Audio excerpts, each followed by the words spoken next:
Yeah.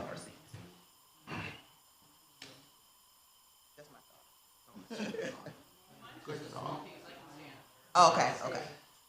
Okay. Well, you never know how many questions it might end up being when you have this. Oh, okay, okay.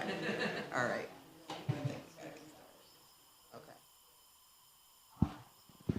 All right. All right, it is 2 o'clock. We are going to call this meeting to order.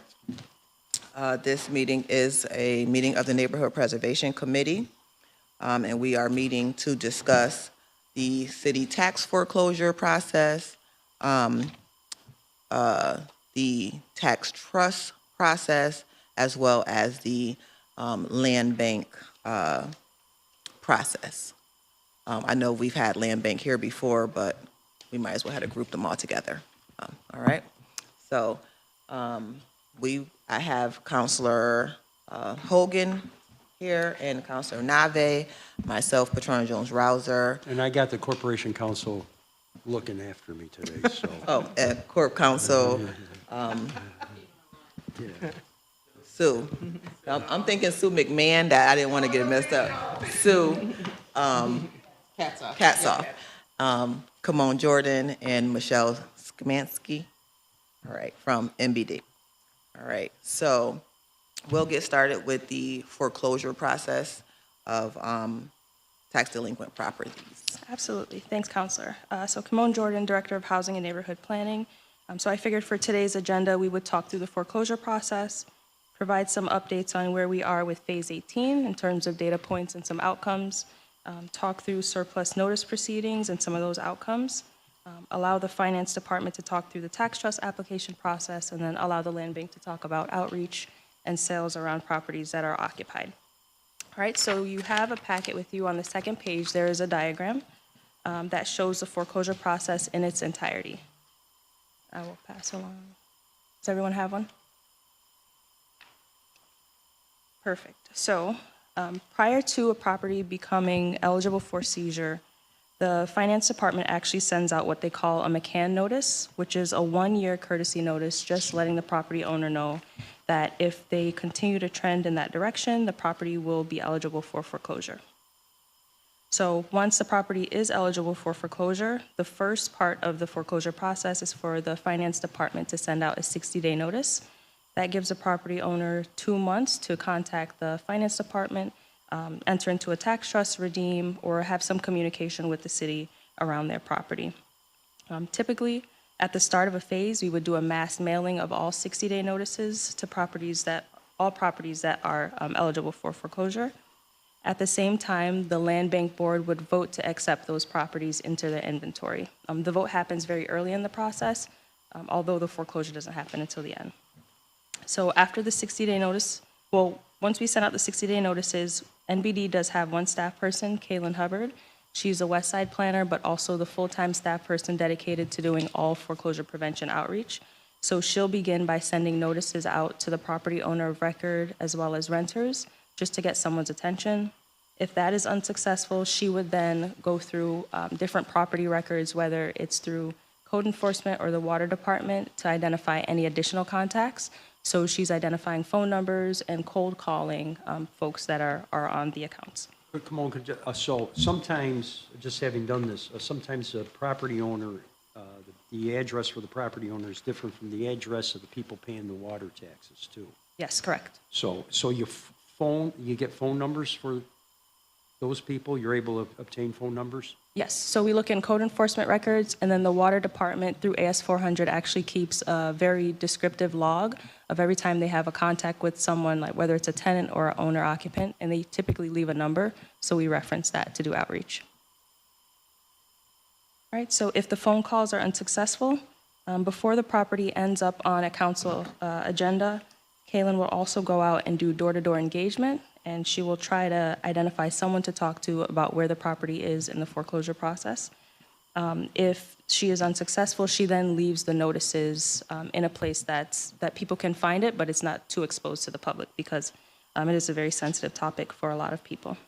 And how has that process worked out with the other group also helping out with engagement of those 1 to 3 year individuals? The community ambassadors? Yeah. Yeah, so we did discuss that at the last Neighborhood Preservation Committee meeting, and where we are with them, we are in the process of executing their contract. Once that is executed, then they'll be able to hire. So they typically have 4 staff people. They're currently down to 2, and 1 is also on vacation. So in terms of capacity, they don't have much bandwidth right now. But as soon as they're able to staff out, have 4 people back up and running for each side of town, we'd like to deploy them to support with property owners that are 1-year delinquent, and maybe do some pairings between the McCann notices that are sent and having them go out and door knock. So out of the 4 that was here just a couple of months, like a month and a half ago, 2 of them are no longer with them? No, so of the 4 team that was there, 2 of those people are a little bit more on kind of the supervisory and management side of things. There was 2 of those folks were their community ambassadors. But from a timing standpoint, I think what we were looking at, to Kamon's point, really focusing their outreach on the early as possible. So instead of just sending the letters, we're also doing door knocking at phase 1. So kind of from a timing standpoint, it actually works out well for us right now because everything that is before us in the phase, we're pretty far through the phase at this point. So from a lineup standpoint, we'll have them all in order to start that once we're getting ready to start a phase 19 after we get through this existing property batch. But all of these ones that are coming before you on the recent property votes have gone through a series of minimally 3 separate notices, phone call outreach, door knocking at this point. Yeah. I mean, I would prefer that they're reaching out to individuals that are in that 1 to 2 year process. Right, exactly, yeah. Before it even gets to the batch Right, agenda, yep. basically. Yeah, so we're in a good position to be able to start that with the upcoming phase. You ever go, like, let's say you went to a house, you left the door knocker, and you come again, it's still there. Is there work, you get suspicious, maybe people are living there, but they're not in good health, and somebody else, whether it's a family or a third party, is supposed to take care of them, and you don't know how to reach them? That's gotta be frustrating, though. We do anything possible to kind of connect with any of the contacts that we can get. There's certainly any number of times where the people that end up following up with us for whatever reason, they're the folks that are picking up the mail. If we get someone who's kind of a next of kin or just the neighbor next door that's trying to help out, we will work with whoever we possibly can to make sure that we can get to a resolution. The So first goal here is Right. foreclosure prevention. So is there a time when you had to go by registered mail? Yes. Yeah, so, okay. Yes. And so if it comes back, there's a big alarm, something's going on. Yeah, I think that's where, and Sue will talk a little bit more about that. Oh, There's sure. a few more things I think that Kimon will kind of talk through in terms of steps, but where the registered mail and certified noticing comes into play is after the point that council votes before any kind of foreclosure action occurs by the city, so ensuring chain of title.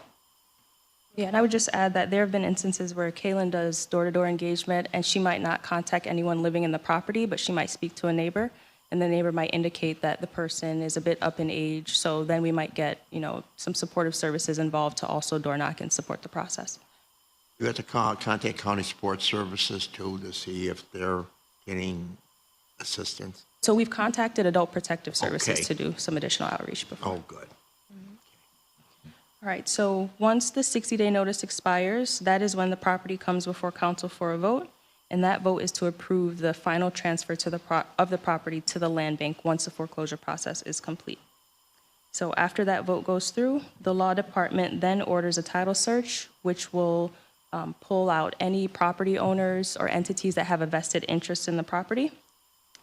Once that title search comes back with those additional contacts, the law department will send out the final 30-day notice along with the surplus proceeds notice, which gives all entities 30 days to respond to that notice, enter into a tax trust, or redeem.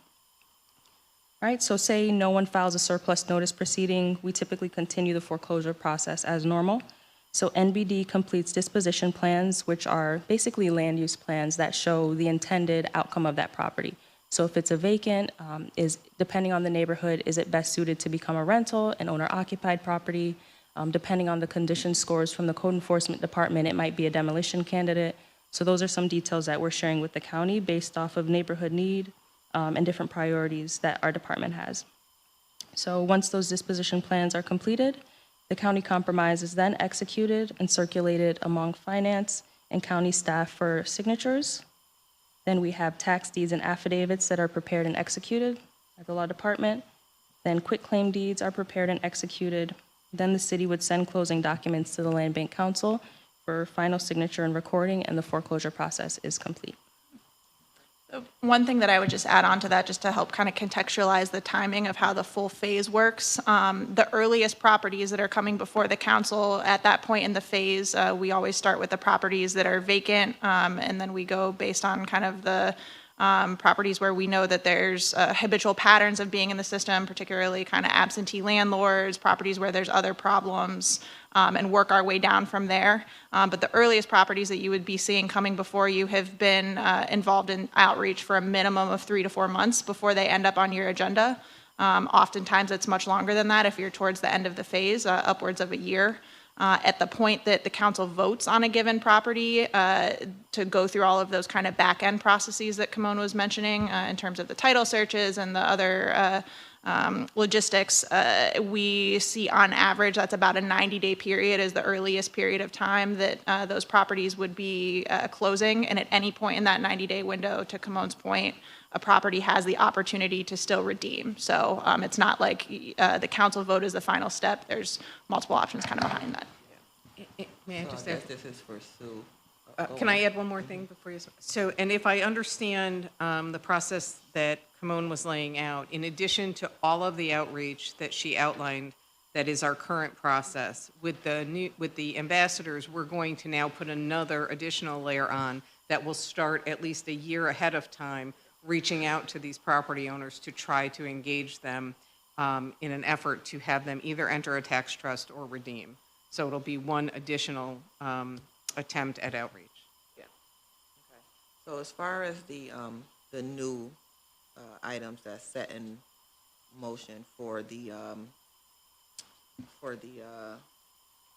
Surplus? surplus, yeah. Have we had to do any as of yet? How is that going? What does that look like down the pipeline for the funding that we approved? So we have received about, I want to say, 8 surplus notices since we have started the process, which I don't want to jinx us, but that's de minimis. Some of those, in reviewing them, we are going back to the entity that filed the surplus, because it is not, in most cases, it's not the property owner that is filing the surplus notice. It is a hospital for a lien on medical bills, or it's one of them is the county of Oswego filed a lien because years ago there was an accident involving one of their trucks and they put a lien on someone's property for the damage to the vehicle. So it's things of that nature. So we are examining those. There have been a couple where the information submitted wasn't complete, so we've gone back and asked for additional information. There is one that we are trying to resolve because we can tell simply by the assessed value, which we know is not the appraisal. We would be obligated to get an appraisal, but that based upon the city's owed over $117,000 in back taxes, and the property is assessed at like 20. So we have reached out in that instance and said, look, here are your options. We can go to a hearing on appraised value, and you will end up with 0. Would you take $250? And then we avoid the cost of proceeding with the excess proceeds proceeding. And we are working on that. But there will be a couple, because when a homeowner submits a claim, those are always going to go through the process, and the land bank will then be obligated as our agent to use their hearing officer to conduct an excess proceeds hearing or a surplus hearing. And we will get back to you in, I would assume, the next 60 to 90 days with the outcome of those. But there have only been a handful and not even close to the money you set aside at this point. You know, I wanted to ask you, like, on some of these properties, when you go door knocking, do you check outside the back, maybe the trash has not been picked up? Maybe they have a history of code violations. Do you all work together with Yes. codes and permit? To Yes. see, I mean, that sometimes is a first alarm, see overflowing of trash. That's a big alarm. Yeah, I mean, correct. how So- far are we allowed to go onto the property? Like, We can, can't go beyond. We We have get to be away. very careful. Yeah. We can go to the door, it's a public place. We cannot be walking around the back of the house to check for those things because it would open us up to trespassing exposure.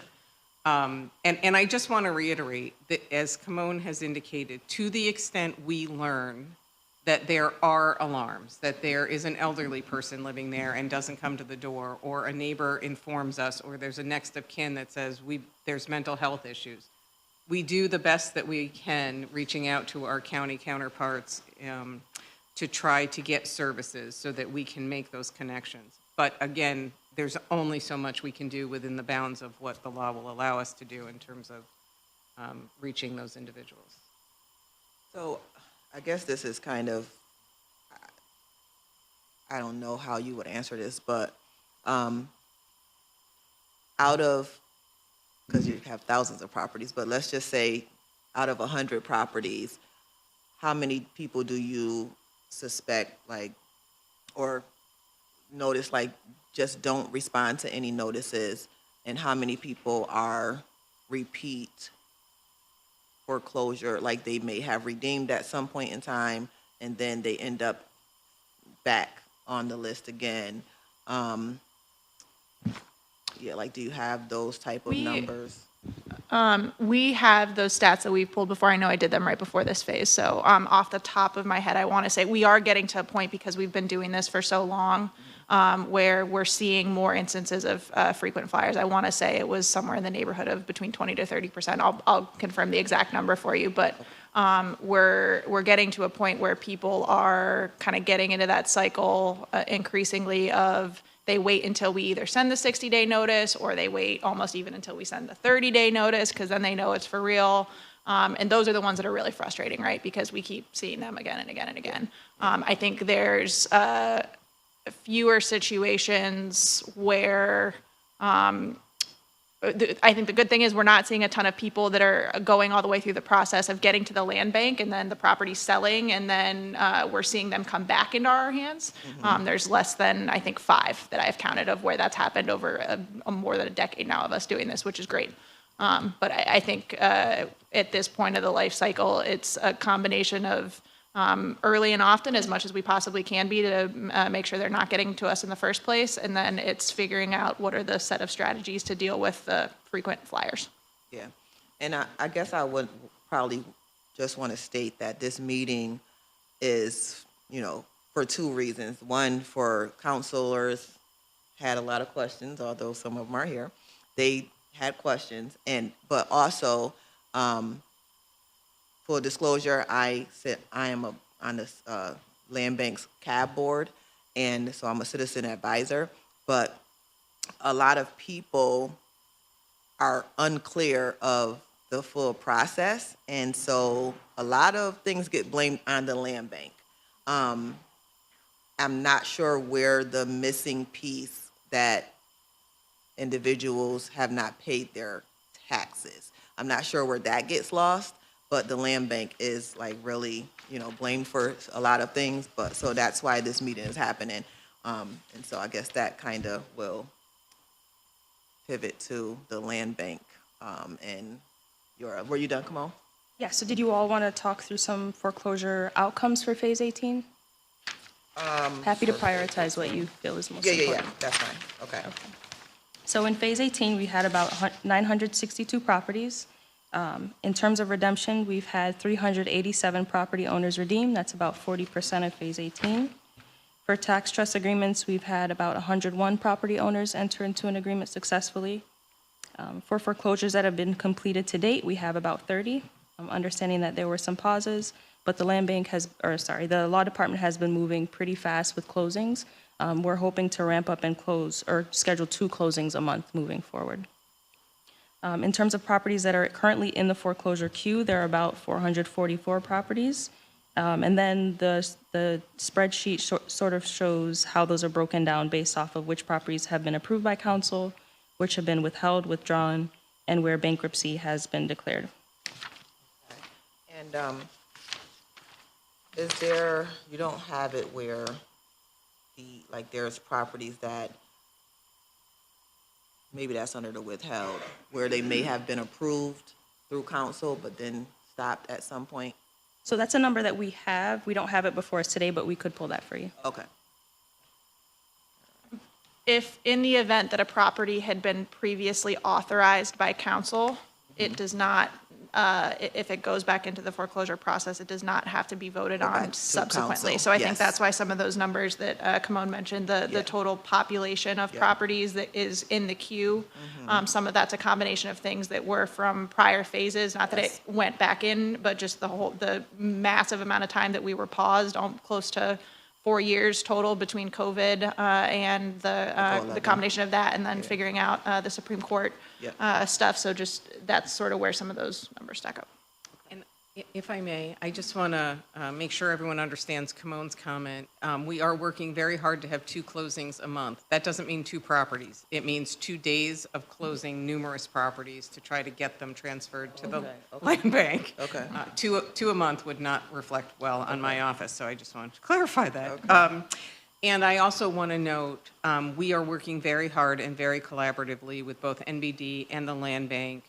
This process that we are now mandated to go through with respect to the surplus requires a lot of information that unfortunately is not located all in one place within the city infrastructure, if you will.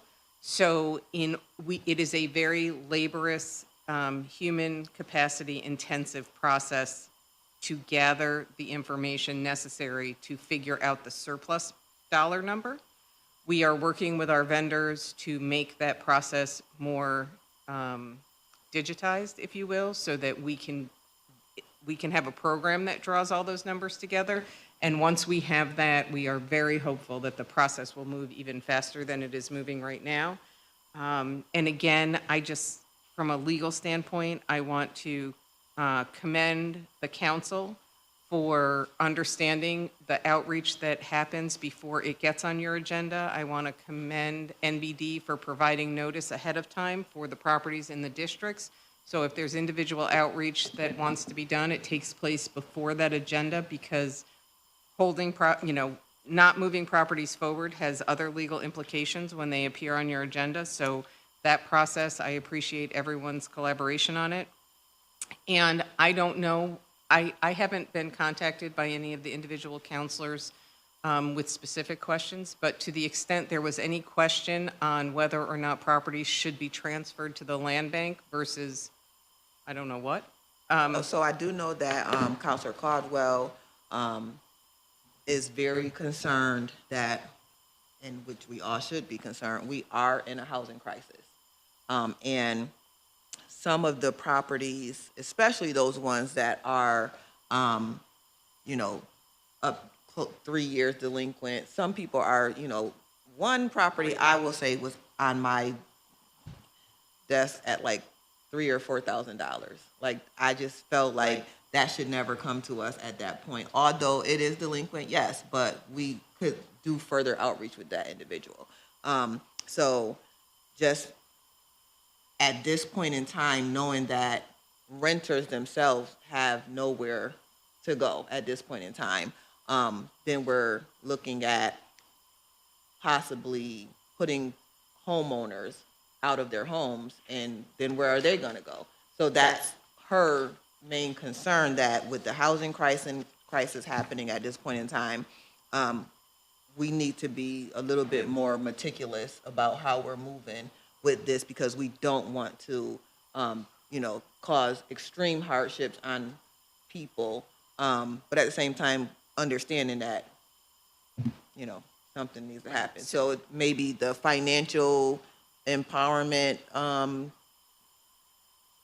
people getting involved with that door-to-door as well. I'm not sure how that part's working out with Haley. Not Haley, sorry. Oh, Haley, what is it? Kaylin, I'm sorry. If that's a part of whatever packet that you disseminate.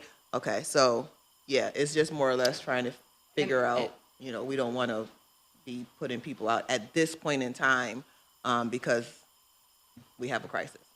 So I think it is chicken and egg kind of situation, and I certainly appreciate the housing shortage. I work with the housing strategy folks to try to address so many of the concerns. But the reality is that there is an obligation on behalf of all taxpayers to ensure that properties are paying taxes. And getting properties to be back on the tax roll helps to incentivize investment into neighborhoods, into homes, so that they are rehabilitated to a point where we can house people. So in that respect, it's chicken and egg. And I think that the outreach that happens ahead of time, plus, and I'm sure Caitlin can speak to it in much greater detail than I, there is outreach even after the properties are transferred to the land bank. The land bank does its own outreach. It works with tenants, and it works with owner occupants who have fallen on hard times. Is there an opportunity to help them get back where they need to be? So I think that not taking the property is not going to solve the housing shortage. I think, to your point, having the ambassadors start a year ahead, that helps us. Making sure that as much information as we can leave, which we're already doing, but to the extent something else becomes available, making sure that information is left with the property when we do our outreach. All of that will help us address longer term the housing shortage. But Go ahead. no, I was just going to ask Caitlin to tell us the efforts that the land bank makes once it gets the property. Yeah, I was just going to say, so to the point of the Financial Empowerment Center, that is included with the information packet. We actually set up a series of at least 3 sessions that are directly with home headquarters in the Financial Empowerment Center.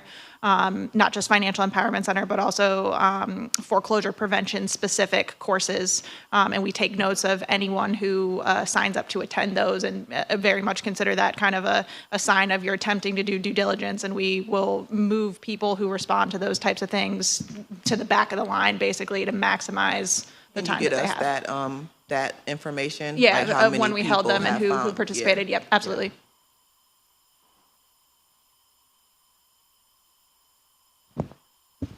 Thank you.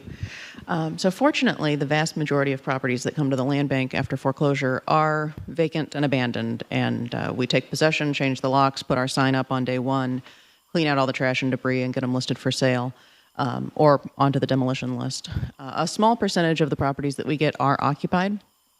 It's easier when they're tenants living in there and not the former owners, so we'll start with that example. When we get title, we mail a postcard, and we also hand deliver a postcard to the property explaining this house has been foreclosed on, it's now owned by the land bank, please don't pay your former landlord any more rent, and please call us to schedule an intake inspection within the next 10 days. My immediate concern is whether or not there are any safety hazards or liability concerns because it is an occupied property that we now own. So we want to get in there and do that intake inspection.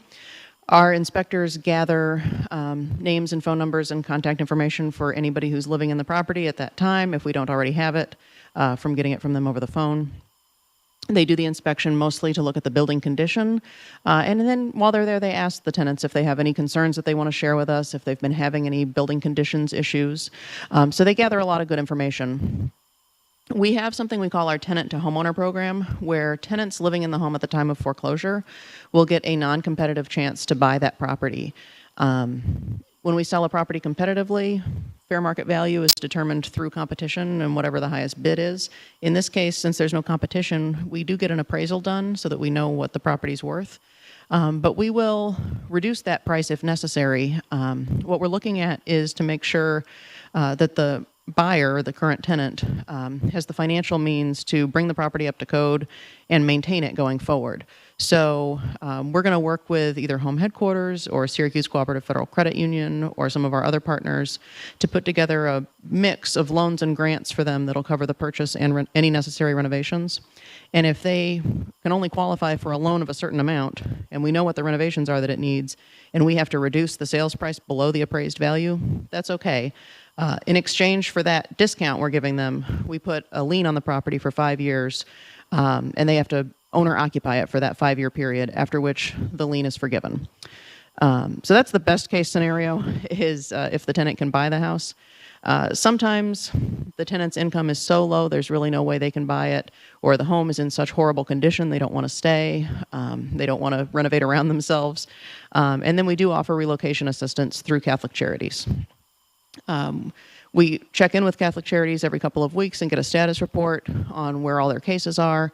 If a tenant is diligently working with Catholic Charities, we'll give them as much time as they need to find somewhere else to go.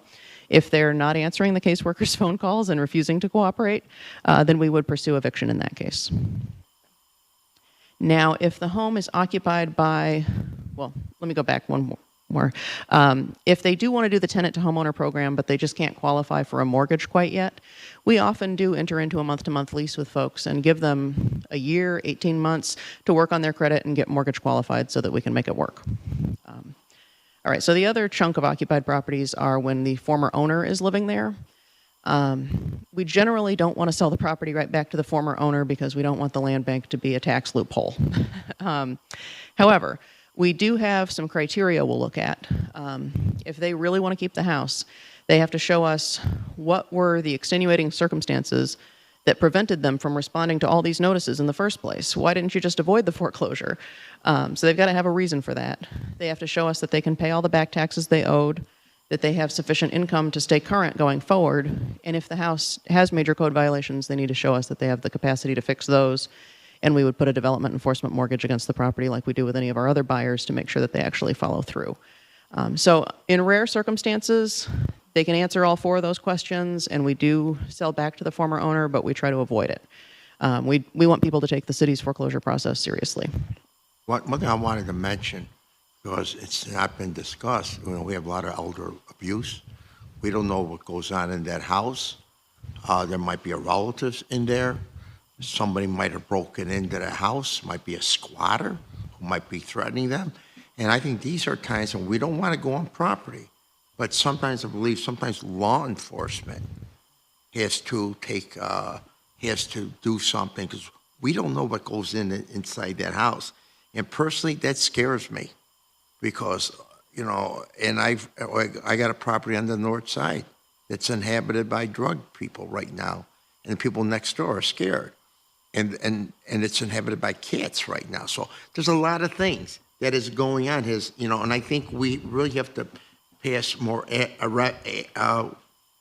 got to look at more avenues. And I think what we're doing is great.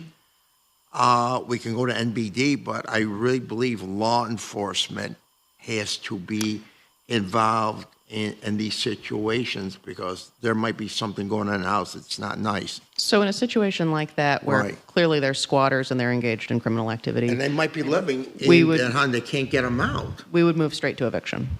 Right. So when you have the tenant to ownership opportunity, that's single family houses only, or is it We've done 2 families as well. Okay. And it's not limited. We could do 3 or 4 unit buildings, but it's just never come up. Yeah. Okay.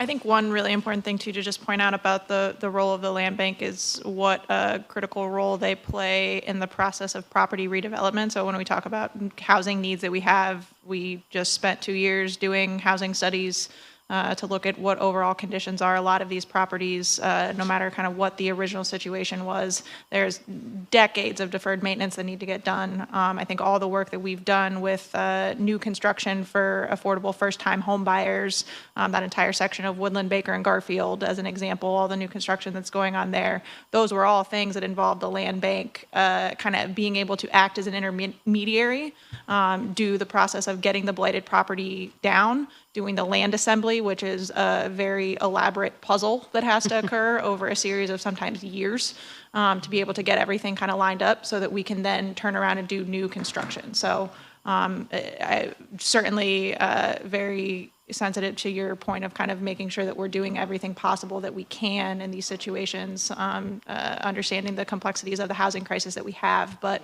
I think the land bank is a great example of kind of, if not for the role that they're playing, we would be in a much worse situation just because of the lack of ability to have any kind of site control in any way, shape, or form. So not just the new construction piece of it, but even from a overall vacancy decline in blighted properties, which we know that those have serious impacts on neighborhood health, neighborhood safety, to Councilor Nave's point. and attracting additional kind of nuisances that are really not healthy for the neighbors around them. The significant decline that we've had, over 20% decline in vacant structures in the last 5 to 6 years, that is really almost entirely can be attributed to the work that the land bank's done on strategic demolitions. So. Yeah. And I think a lot of the concern today or at this point in time is because a lot of the properties that have come through in the last few months have been occupied. So that is some of the major concern. So outside of that, I think that, you know, the process has been, you know, what it's supposed to be until we are at the point where there are no houses for people to go. So Yeah. that is the top concern.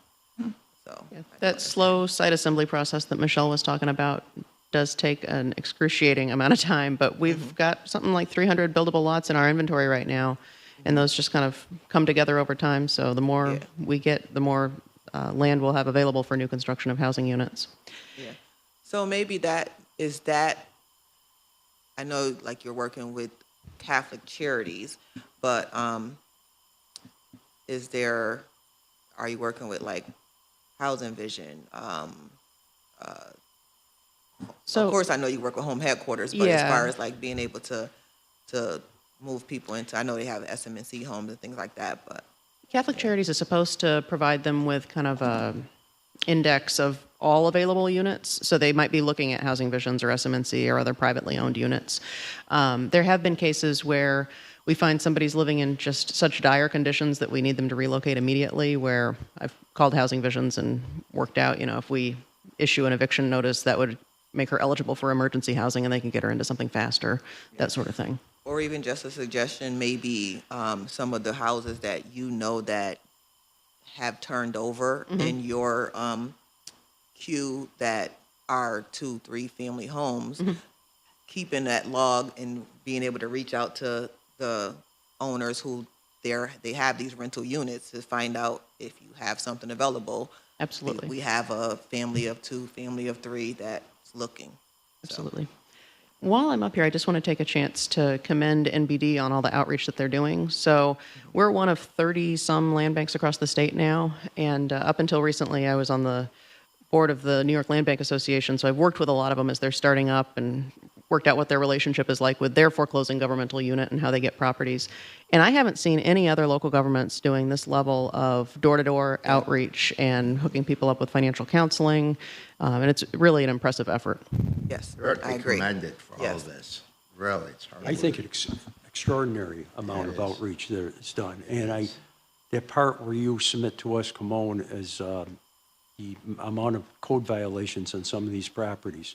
I am worried when people are actually living in these properties. Maybe the best thing for them is not to live in this property. And I think we also got to be cognizant of those people in our neighborhoods that pay their taxes. They pay their taxes and sometimes they struggle with it. And we recently heard it, some of the neighborhoods, of course, were assessed differently, and their tax bills are changing quite a bit too. I think there's got to be some fairness and balance as far as when we address these issues. And I think we're doing all we can to keep people in their houses. But in the end, if a city that's 54% of the total assessed value is tax exempt, we need every tax dollar that we can garner to provide services for the people that we represent. Before the land bank, it was really a dire situation in our neighborhoods because houses were abandoned and just left to rot. And the city couldn't do anything about it because what would the city do to repossess this property? So I commend everybody, this whole operation, really. And of course, I'm the chair of the land bank too, and I get to work with the smartest person around, Caitlin. Hey, wait a minute. Well, second smartest. I'll call you both even. I agree with you. But I mean, I think we represent everybody. We're going to be entering our budget season pretty soon, and we'll be making some really tough choices. And a lot has to do with a lack of property tax revenue that we garner. So that's all I got. But to what Councilor Hogan is stating, I guess my biggest thing is, because as you know, I'm the newest, me and Marty are the newest ones here. And I was a part of the land bank since 2017, I believe. And this is a different layer for me. And when I see on the agenda a home that's being foreclosed on for $5,000, and I see a home that is sitting that has been tax delinquent for 17 years versus someone who's tax delinquent for 3 years, like that's a real big problem for me to say, go ahead and take this one that has only 3 years or 4 years tax delinquent when this person is 17 years tax delinquent. How did I we can even get respond to there? that if Sue, How if Sue did wanted we to say even something, get to I think. that? Well, I think, I can't speak to the 17-year because I've only been in my role for going on 3 years. But in my personal opinion, no municipality should allow properties to become 17 years delinquent. And so when you see those, it is my opinion that that is this city catching up with itself. And the ones that are 3 and 4 years delinquent is our effort not to allow us to get properties that are 17 years delinquent. So while it, in its current cyclical stage, seems maybe incongruent to you, and I appreciate that, I think it is the duty of the city to make sure that properties are paying their taxes. And so trying to keep up with the backlog. Properties already have to be at least 1 year delinquent before they even get into the queue. So by the time you go through the process and you give the notices and you do all of the outreach and you do the due diligence, by the time they get to you, they're 3 years delinquent for the most part anyway. And we don't want to have a stock of 17-year-old delinquent properties because that's what helped push us into the housing crisis we're in the first instance, so.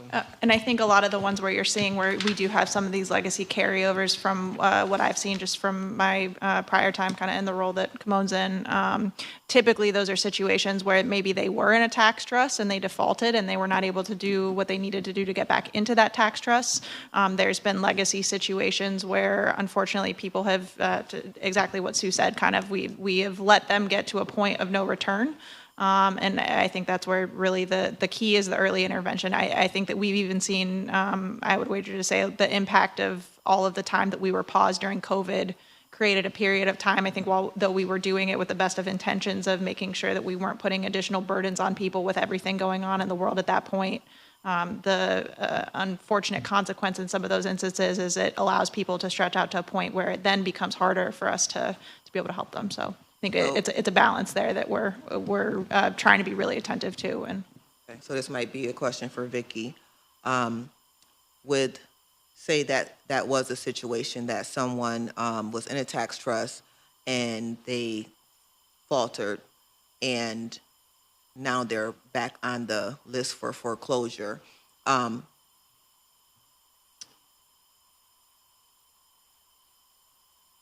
I know that some properties have, we just spoke about some properties that have already been gone through the whole process with the council.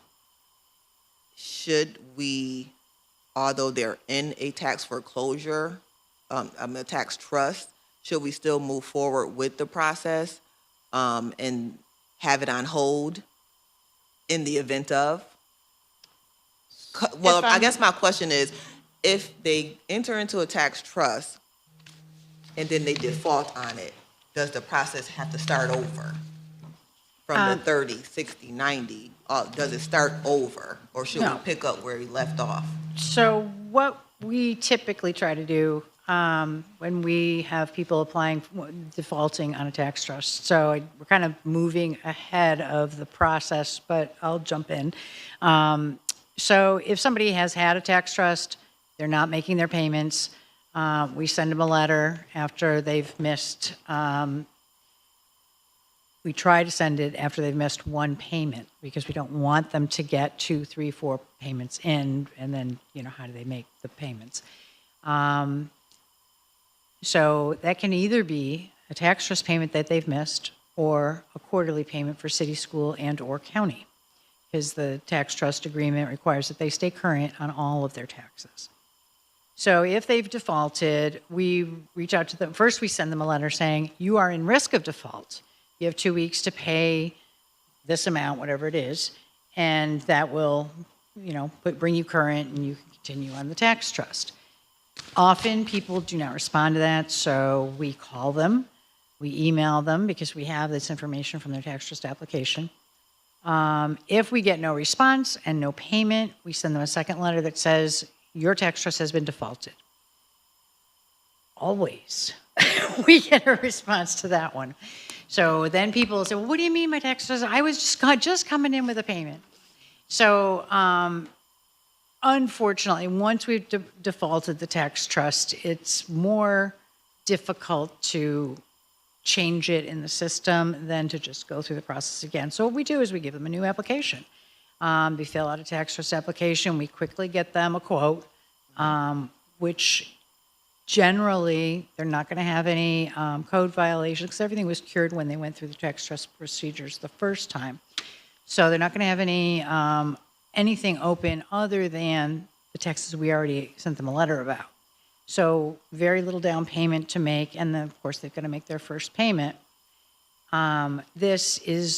They're really only going to have to pay their city, school, or county quarters that are past due because the tax trust defaulted, so they don't owe any tax trust payments. So we start a brand new tax trust, start it all over again. And mostly what people do is because they have very little to come up with, within a few weeks they come in, they sign a new contract, and we allow them to start a new tax trust. That's the first time they default. The new tax trust would only have what they previously had in it, or does that also roll in? Because the requirement is that they stay current, okay? Okay. In some cases, people will say, well, I can't pay the quarterly taxes. And maybe that bill is going to go into, it's going to be delinquent and it'll go into the tax liens. If that's the case, then they wind up borrowing more money than they did, than they would have had to if that didn't go delinquent.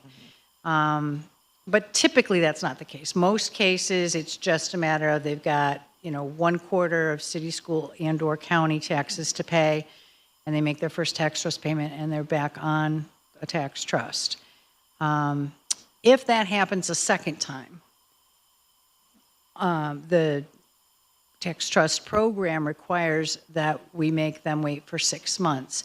In those cases, if we kept the seizure process in effect, it's possible that the seizure process would proceed before the 6 months were up and before they were able to apply for a new tax trust. So that is somebody else's decision on whether that's the way it should be. But, and again, if we didn't, then we'd have 6 months, but then they're going to be getting behind because people think, oh, well, I don't have to do anything because I'm going to get into a tax trust. Regardless if we tell them you should keep paying all your payments on your taxes or pay whatever you can every month. So I started out with you with a question, but maybe have to back it up to how does the process fully work? Because I know, like you said, like when they borrow, I don't know what that means. Well, it's not really borrowing. It's they're refinancing their tax liens. So for the account summaries, you have your current year city, school, your current year county, and then you have a section for tax liens. Tax liens that have been recorded, they're what make a property seizable. So basically what the person is doing is if they have $10,000 or $100,000, whatever it is, in tax liens, we take that amount, we amortize it over as many as 5 years, that's the maximum, at the current rate, which is 9.5% for owner occupied and 11.5% for non-owner occupied. And we come up with a monthly payment. In order to get into the tax trust, we do check that they have no outstanding code violations, that they have no outstanding code fines, that if it is a non-owner occupied property, that they have complied with whatever certification they need to get, whether that's a rental registry or certificate of use. They must apply for that, pay for it, have the inspection, pass the inspection, and now the inspections include lead testing. So that's a little time consuming. So from the time they apply to the time they actually close on the tax trust, it kind of depends on the availability of inspectors. And in some cases, when we're doing non-owner occupied properties and we have landlords who have multiple properties that they're trying to get scheduled for inspection, it can go to 120, 150 days. Not ideal, but again, we try to keep in contact with them throughout the process and, just touching base, making sure that they are doing what they need to be doing to close. All right, so we check the codes, all of those. We check parking tickets, make sure that they don't owe the city any money.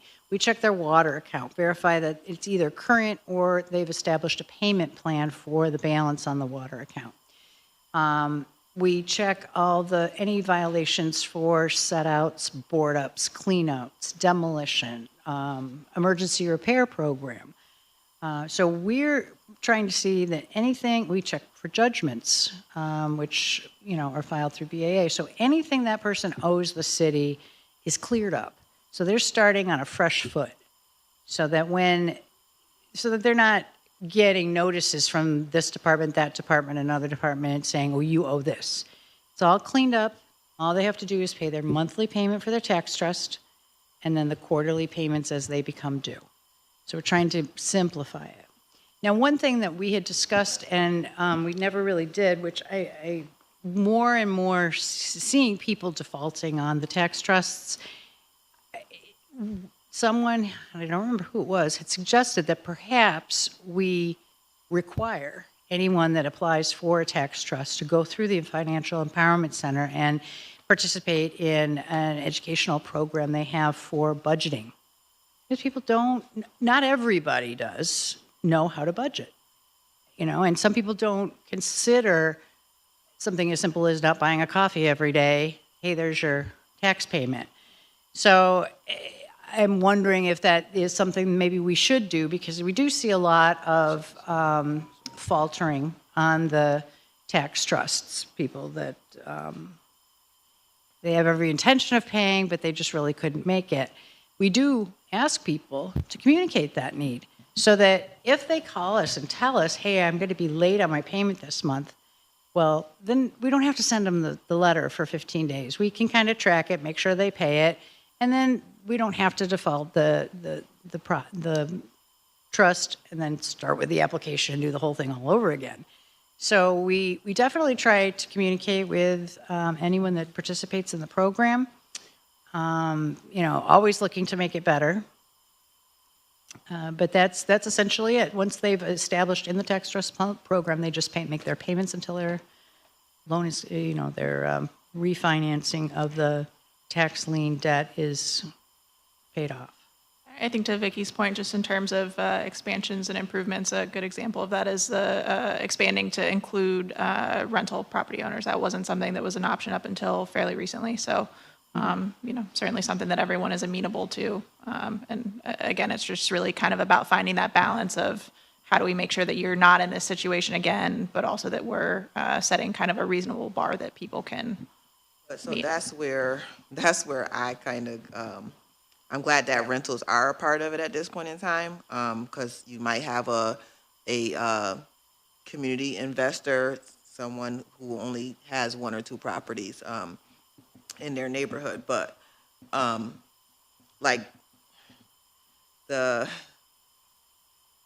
I know you said to simplify everything, but it's just, to me, it just sounds like it makes it harder for people to get in, like the parking tickets, the violations. Well, the parking tickets can be put on a payment plan for as little as $25 a month. It's a matter of getting people on the right path so that they, don't have these outstanding debts. Yeah. So I guess my question is and I don't know if you have the answer for it, for the number of people who may have this stuff and they can't commit to paying it right away, and you turn them away from getting into a tax trust, Typically, perhaps? we don't turn them away. We Okay. try to figure out a plan. Talk to them about, okay, well, if you can pay a little bit each month, you can get the quarterly payments down. We can get the parking payment down. We can get your water payment. Come see me every 2 weeks and give me some money, and I'll tell you what to pay, Okay. So we try to work with people Okay, to help them. all right. And your past judgments, when you were talking about judgments, Judgments are oftentimes like parking tickets or other municipal violation bureau okay, so it's the fines city, it's that the nothing city has personal. filed. You can't go into other accounts. No. Okay. No, this is anything they owe to the city of Got Syracuse it. only. All right, thank you. Yeah, we're not looking to resolve all their Yeah. That's what I was like, budgetary wait, what? issues. Yeah, because it used to be public knowledge a person was in bankruptcy with a bank, Well, and if If they're in they're bankruptcy, they it's a can't apply for a non-starter. tax. It's a Yeah. non, So- none of that is coming before Yeah. you, or if they enter into bankruptcy after you vote, it's a, Oh, okay. We were not allowed to offer them a tax trust Got if it. they're in bankruptcy. One thing I didn't mention is for the non-owner occupied process, that is brought to a committee. And the committee is comprised of our corporate counsel, chief administrative officer, codes, director of codes. I don't know exactly what Ryan's title is. Oh, you've got the whole list there. Well, I know him. And another representative from law, first deputy chief of police, and myself, and Kaylin. So, she helps bring in, any outreach perspective that she's got. The idea of the purpose for having people go in front of this committee is to identify any bad actors. There are some landlords for whom, they run the property into the ground, endless code violations, don't take care of their properties, don't listen to their tenants, aren't paying their taxes, aren't paying their water bill, owe thousands of dollars, and frankly, we don't want to help them. Where does the rental registry play a part in that? Like, if someone has a rental and they want to enter into the tax trust, but they're not a part of the rental registry, are you requiring that they get into it at all? Yep. So what we do is, it's a very simple process. It is available online. We just direct them to the website. You can fill out the application and pay the $150 fee on the website, and then they're contacted with a date for inspection by the codes department.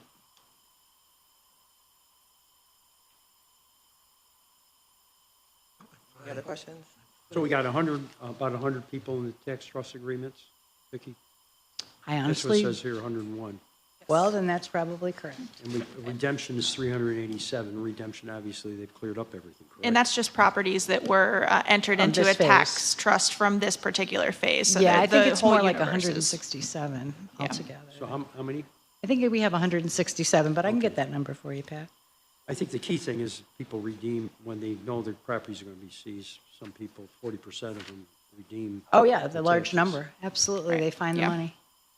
So, yeah, I mean, I think that. Without the threat, it's not going to happen. Yeah, and I think that alone goes to show the combination of kind of people that are redeeming just before anything is coming to the council or entering a tax trust. It is half of the phase, which is close to 1,000 properties. So from a overall, it speaks to the extent to which the outreach is an important component of this, so.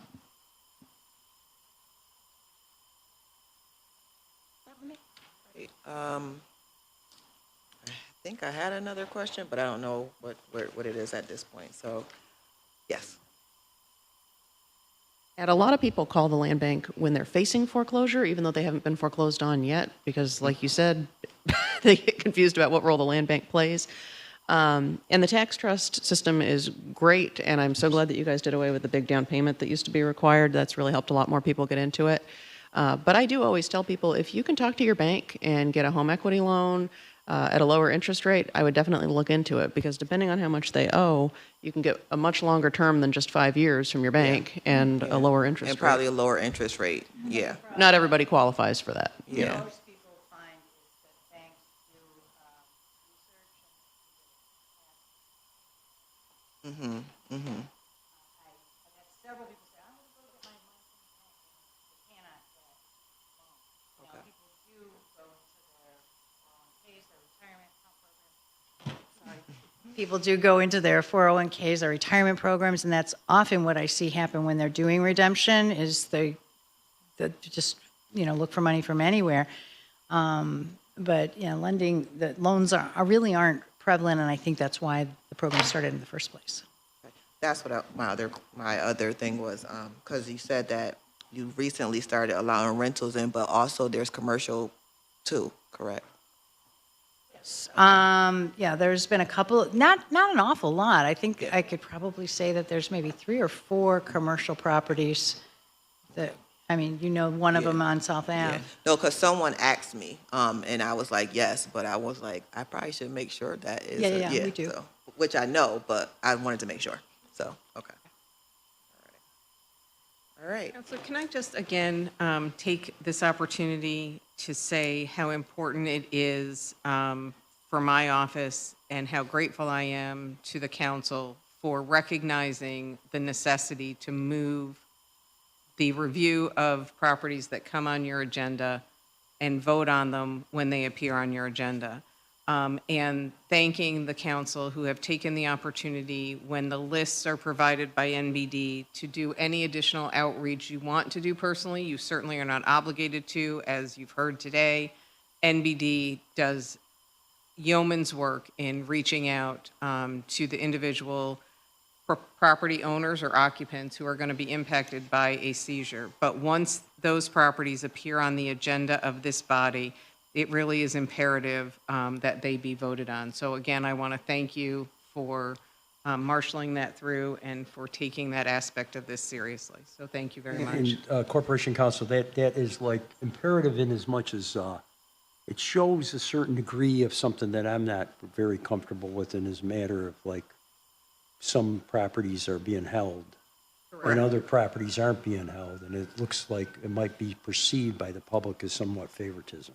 Correct. And you don't ever want to be in a position where someone claims that you are acting in an arbitrary or capricious manner by advancing certain properties and not advancing others. So doing due diligence ahead of the time that they appear on the agenda is really critical. And They could fall again, under advocacy. So I will say that I can only speak for myself. Some properties that I have held once they've come to the agenda is because I may have done some outreach, either door-to-door phone calls or outreach to family members, and I may not have gotten in touch with that individual until a day or before or so, but it's already to the agenda. But now that I'm in touch with them, I need to make sure that I have proper conversations to see where they're going. So that, I know we don't want to be holding anything, but sometimes that outreach just happens at the last minute.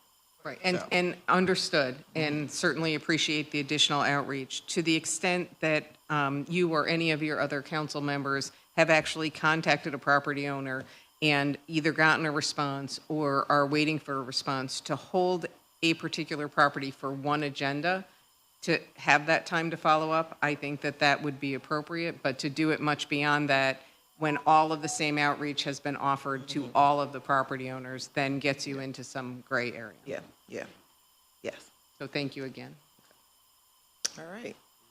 So I want to thank everyone for coming, especially MBD, and all of the things that you do. I don't know why you weren't sitting up here, but thank you for your footwork, hitting the streets, to Vicki, your team, and Caitlin, your team, Corp Counsel, and to my colleagues as well. All right, so I'm going to adjourn this meeting. And I second it. All right. Second it. Got one motion? We got one motion? Motion. Okay, number 2. I was having a sidebar. Sidebar. Thank you, guys. Thank you.